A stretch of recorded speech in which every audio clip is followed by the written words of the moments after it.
Hola, ¿qué tal? Espero que se encuentren bien. El día de hoy les traigo un tema muy interesante sobre lo que fue la historia de Maximiliano de Habsburgo. Obviamente, esto que vamos a ver aquí, pues no lo van a encontrar en sus libros de texto, de historia, pues porque no van a contar algunas cosas que, pues, en realidad no le convendría tanto a la historia porque pues como que empañaría, por decirlo así, eh, algunos otros personajes, ¿vale? Yo sé que a lo mejor al escuchar la palabra historia se les viene a la mente aburrido, sueño, etcétera, ¿no? Afortunadamente hay temas muy interesantes como el siguiente, pues los cuales te van a ayudar para que la historia no se te haga tan aburrida, no te cause sueño o llegues hasta cierto punto de odiarla. Bueno, les voy a hablar un poco sobre lo que es Maximiliano, este personaje, Maximiliano de Habsburgo. Él entra a lo que es México en la intervención francesa y en el Segundo Imperio, ¿vale? Él aparece lo que es a mediados de 1864. Aquí Maximiliano y su esposa Carlota llegan a México. ¿Qué sucede aquí? Bueno, en este caso había dos gobernantes en el país. Por un lado, teníamos el gobierno de los liberales de Benito Juárez y por el otro lado teníamos el de los conservadores que acababan de instaurar un nuevo imperio, el imperio de Maximiliano de Habsburgo, ¿vale?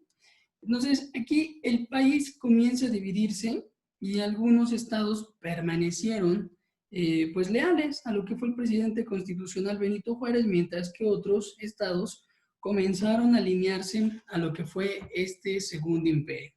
Entonces, aquí hubo un problema. ¿Por qué? Como les acabo de decir ahorita, los conservadores fueron los que invitaron a Maximiliano a ser emperador. Pero gran sorpresa. Aquí, para sorpresa de estos conservadores, Maximiliano comenzó a adoptar un programa de corte liberal.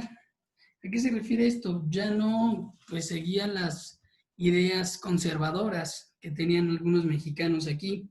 Él comenzó a defender, por ejemplo, la libertad de culto. Los conservadores lo que querían solamente era la religión católica y él lo que defendía era la libertad de culto. También lo que hizo fue comenzar a nacionalizar los bienes del clero. Recuerden que en ese entonces la iglesia tenía gran cantidad de dinero porque les decían pues a las personas que morían, les decían que pues si querían llegar al cielo directamente, tenían que dejar algo a la iglesia. ¿En qué? Pues en los testamentos, dejar dinero, dejar terrenos, para que pues tuvieran un pase directo, por decirlo así, a lo que era el cielo. Así lo manejaban en ese entonces. Entonces, aquí él también, otra cosa muy importante, y también se lo machacan a Benito Juárez, es que Maximiliano también fomentó la educación pública y el mejoramiento de las condiciones de los trabajadores en el campo. Ahorita más adelante les voy a ir pasando en lo que es esta presentación algunos puntos importantes que hizo este personaje, ¿vale?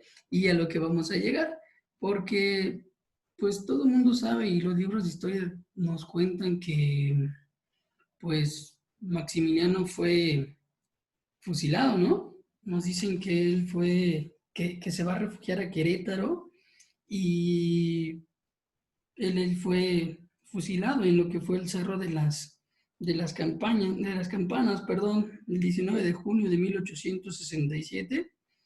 Es donde fusilan a Maximiliano, pero ¿qué creen? Hay una historia la cual nos dice que no fue así, que Benito Juárez perdona la vida a Maximiliano. Pero esa es otra historia, la vamos a ver ahorita más adelante, ¿vale? Entonces, fíjense cómo él tenía otro pensamiento, un pensamiento ya liberal, cosa que obviamente a los conservadores no les gustaba en absoluto, ¿vale? Él estaba interesado en fomentar la industria, en fomentar también lo que eran las artes, Él promovió la instalación de ferrocarriles y la creación de la Academia Imperial de Ciencias y Artes, obviamente, pues para que algunos jóvenes pues estudiaran, ¿vale? Fíjense, otra cosa que también ordenó y arregló fue la capital. Él mandó a construir el Paseo del Emperador. Digo, seguramente muchos de ustedes conocen este lugar, lo que es ahora nombrado el Paseo de la Reforma, donde encontramos el ángel de lo que es la independencia. Hay una historia que cuenta que dice que esto lo mandó a construir su esposa, la esposa Carlota, y se le llamó el Paseo de la Emperatriz. ¿Para qué? Porque desde lo que es el castillo de Chapultepec, justo en medio, se ve todo ese paseo. Si van ahorita y visitan lo que es el castillo de Chapultepec, van a ver desde arriba lo que es el Paseo de la Reforma, el Ángel de la Independencia y todo eso. Bueno, en ese entonces pues no existían todos esos edificios, ¿vale? Y dicen que lo mandó a construir su esposa para darse cuenta cuando ya iba a llegar Maximiliano, porque a él le gustaba mucho andar en la calle, le gustaba andar de paseo. Bueno, otra cosa que hace él también, alinea las calles, mandó a plantar lo que fueron fresnos y a instalar lo que era el alumbrado de gas, el alumbrado público, ¿vale? Otra cosa que también hace él, ya estaba el castillo de Chapultepec, ese castillo ya estaba, los conservadores se lo ofrecieron para que él viviera ahí. Él lo que hace es modernizar lo que fue este castillo y lo rebautizó como el Castillo de Miravalle. Obviamente porque desde ahí arriba se ve todo lo que es la ciudad, ¿vale? Ahorita, digo, si visitan el lugar, pues ya nada más van a ver puros edificios y este tipo de cosas, pero en ese entonces se veía todo lo que era el Valle de México, ¿vale? Bueno, él era, por si no lo recuerdan, él era Maximiliano de Habsburgo. Vamos a ver qué fue lo que hizo, ¿vale? El nombre completo fue Fernando Maximiliano José de Habsburgo Lorena. Él nace en lo que es Austria, se casa con la princesa Carlota Amalia en 1857, que fue su esposa, la cual llegó obviamente también aquí a México. Ellos llegan al puerto de Veracruz en el año de 1864. Él cuenta la historia que él esperaba así como que una gran bienvenida con muchas personas esperándolo, y pues no, no fue así. Fueron pocos los conservadores que fueron a recibirlo al puerto, y de ahí del puerto pues obviamente avanzaron a lo que fue el centro de la ciudad de México. Él fue el que ocupó la corona del Segundo Imperio Mexicano. Les digo, no construyó lo que es el castillo de Chapultepec, pero sí lo modernizó, y también construyen lo que es el paseo de la emperatriz, del emperador, lo que conocemos ahora como Paseo de la Reforma, donde podemos encontrar el Ángel de la Independencia. Él conserva o quería también conservar lo que era la cultura mexicana. Fíjense, a él le gustaba mucho. Bueno, en esa época, recuerden que los medios de transporte pues eran los caballos, pero a él le gustaba mucho vestirse de charro. Él le gustaba mucho utilizar el atuendo mexicano, le gustaba mucho lo que era nuestra cultura. Él fue pues el sucesor de Benito Juárez, del presidente Juárez de México, ni tanto sucesor porque pues estaban los 12, los conservadores tenían a su, a su Maximiliano, y los liberales a Benito Juárez. Él fue emperador de México del 10 de abril de 1864 al 15 de mayo de 1867. ¿Vale?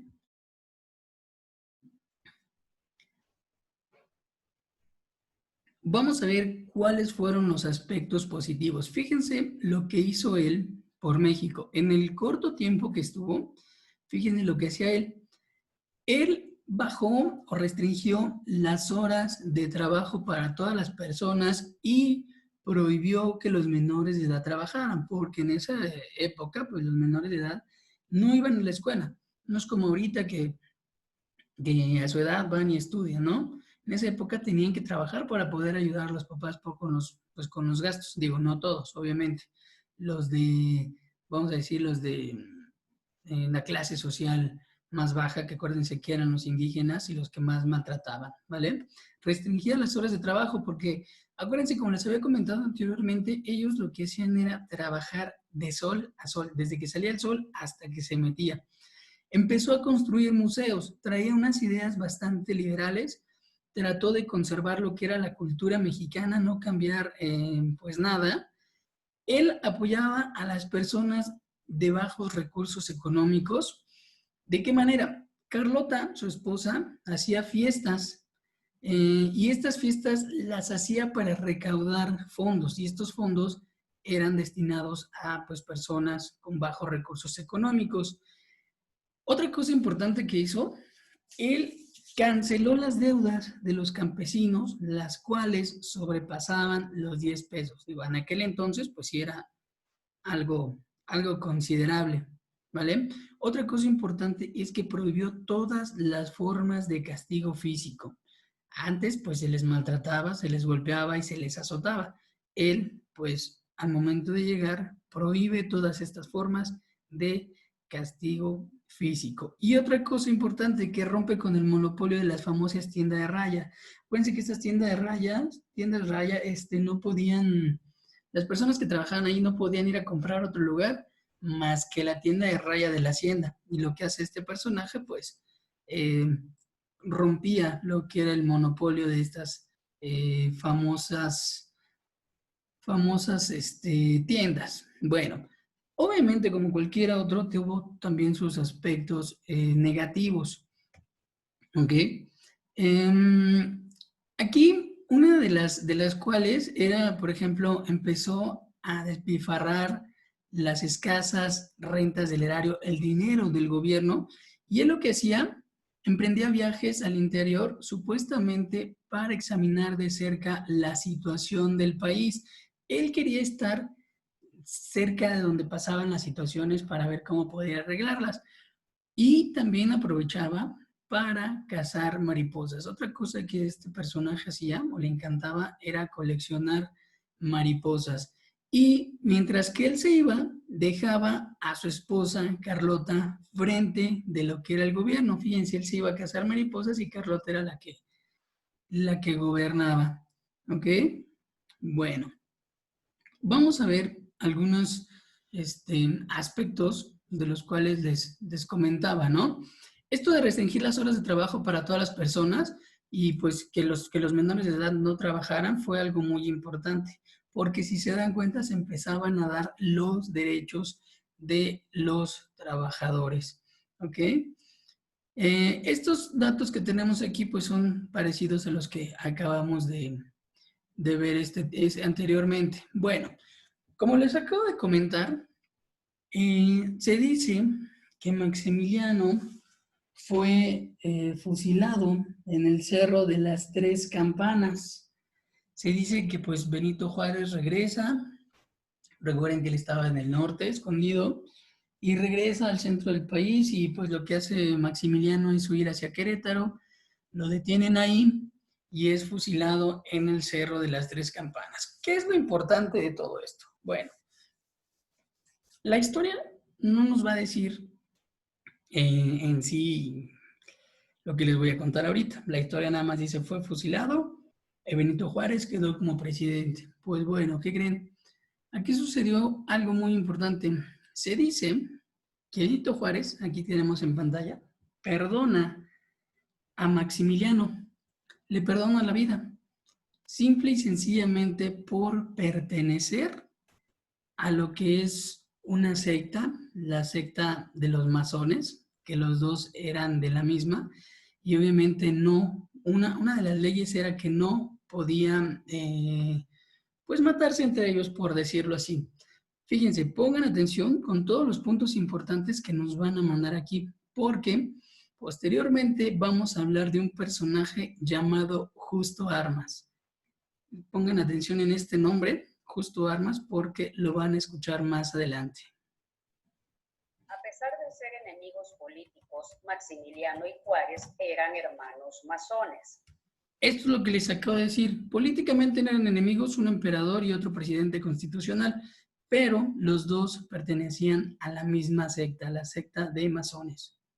Esto quiere decir que Juárez no podía matarlo, señala el investigador Rolando Denegh. La única salida que le quedaba era la de matar al emperador, pero ¿Escucharon? Solamente matar al emperador, más no a la persona. salvar al hombre. Maximiliano habría tenido entonces que jurar nunca revelar su identidad. Punto importante. Algo que sí, bueno, es lo que cuentan acá, que Benito Juárez le pidió que jamás revelara su identidad, la identidad de Maximiliano, que solamente así le iba a perdonar la vida. Adoptar otro nombre y aceptar el salvoconducto que le aseguraría la entrada a El Salva. Fíjense aquí. Este es el nombre que les acabo de mencionar anteriormente. Justo Armas y Maximiliano. Le puse pausa para que observen rasgos físicos, ¿vale? Este personaje, Justo Armas, llega a El Salvador. Escuchen la historia. Quizá el vínculo masón no pruebe en sí mismo nada, pero Denegh es meticuloso y ha recopilado numerosas pruebas. Primera, cuando Maximiliano fue fusilado, las grandes potencias europeas exigieron a México el cuerpo. Los pretextos de la Cancillería mexicana lograron retrasar durante 7 meses el envío. Fíjense, después del fusilamiento, los imperios europeos, pues sí reclamaban el cuerpo de este emperador, ¿vale? Se tardaron 7 meses en enviarlo. Pónganse a pensar un poquito, después de 7 meses, ¿qué le pasa a un cuerpo? Pues obviamente empieza a descomponerse, ¿no? Obviamente, pues ya no tiene la misma forma. Y cuando finalmente el cuerpo del archiduque fue embarcado rumbo a Austria, la historia registra que su madre, la archiduquesa Sofía, exclamó al verlo: ese no es mi hijo. La propia madre, que obviamente tenía muchísimos años de conocerlo, cuando vio el cuerpo de Maximiliano, lo primero que dijo fue esto: él no es mi hijo, él no puede ser mi hijo.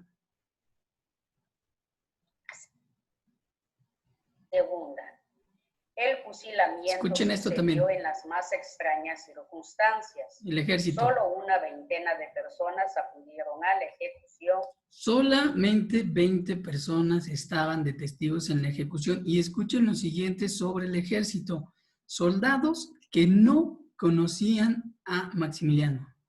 Y fueron mantenidas a gran distancia por un grupo de soldados.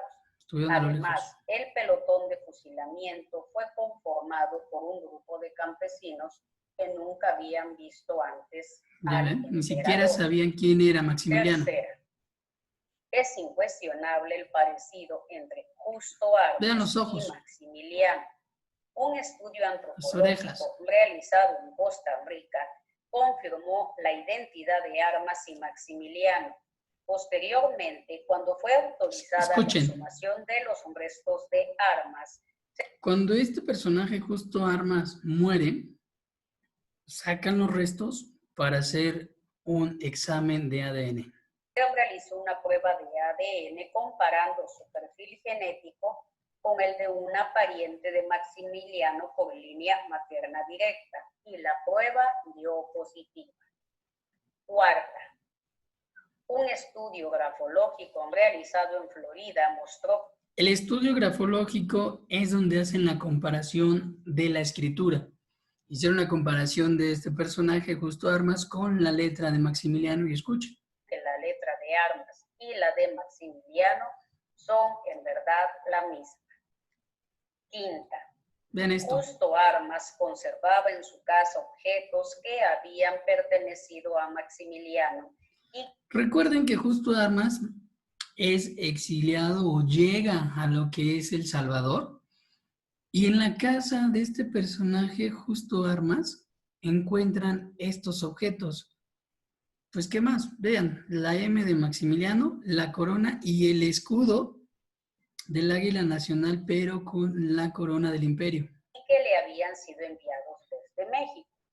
El propio Denec viajó a París con unas cucharas y tenedores pertenecientes a armas y las llevó a la casa Christophe, quienes confirmaron que efectivamente habían diseñado esas piezas Justo para exclusivamente Maximiliano. para el fallecido emperador de México. Y finalmente, la sexta, Denec cita el testimonio de Doña Fe, hija del alemán Alexander Pohl, propietario del Nuevo Mundo, el mejor hotel de San Salvador en esa época. El Salvador. En plena Guerra Mundial, un par de emisarios austríacos llegaron a El Salvador en busca de don Justo Armas. Fíjense, todo lo que era este personaje, un hombre culto, obviamente como era Maximiliano, él hablaba varios idiomas, los modales refinados, obviamente, de un emperador. La apariencia que tenía no era de cualquier persona, un porte europeo, era muy reservado, era disciplinado, vestía muy bien. Él estaba acostumbrado, por ejemplo, a dirigir como lo hacían los emperadores. Dominaba, como les digo, 4 idiomas. Conocía lo que era la etiqueta, poner una mesa, saber poner una mesa, saber utilizar los instrumentos de lo que era una mesa, por decirlo así.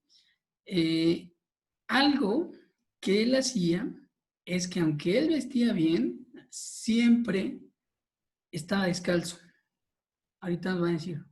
Después de ser rechazados varias veces, se acordó un encuentro en el hotel de Pohl. Fue allí que Doña Fe, que entonces era una niña. Miren, aquí tenemos a este personaje Justo Armas y si pueden ver en la parte de aquí abajo, siempre estaba descalzo. Ahorita nos van a decir por qué. Pudo escuchar la conversación.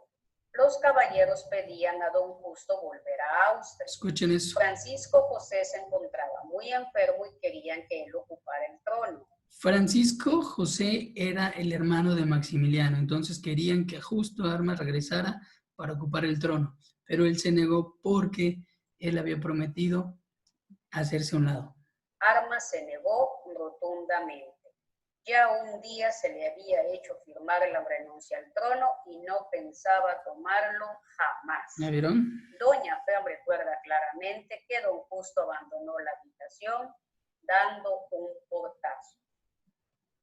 Justo Armas falleció en 1936, 104 años de edad. a los 104 años de edad. En realidad, esa es una pintura cuando llega al castillo de Chapultepec y así recibido.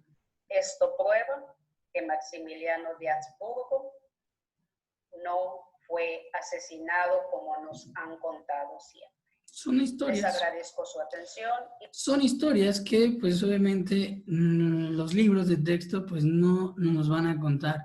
Bueno, aquí ya no nos mencionaron del por qué andaba descalzo siempre. Bueno, él prometió hay 2 versiones. Uno dicen que es a la Virgen de Guadalupe y otro dicen que es a la Virgen del Carmen, que si le salvaban la vida, él iba a estar por siempre así descalzo. Es una manda, la manda que les llaman así. Y él prometió esto, que si le salvaba la vida, que si él sobrevivía, siempre iba a permanecer descalzo. Por favor, pongan atención a la comparación de Maximiliano y lo que es Justo Armas.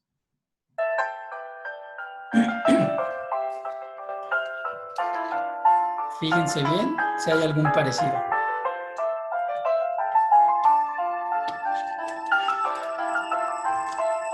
Obviamente aquí tienen la barba, pero fíjense las orejas, fíjense los ojos.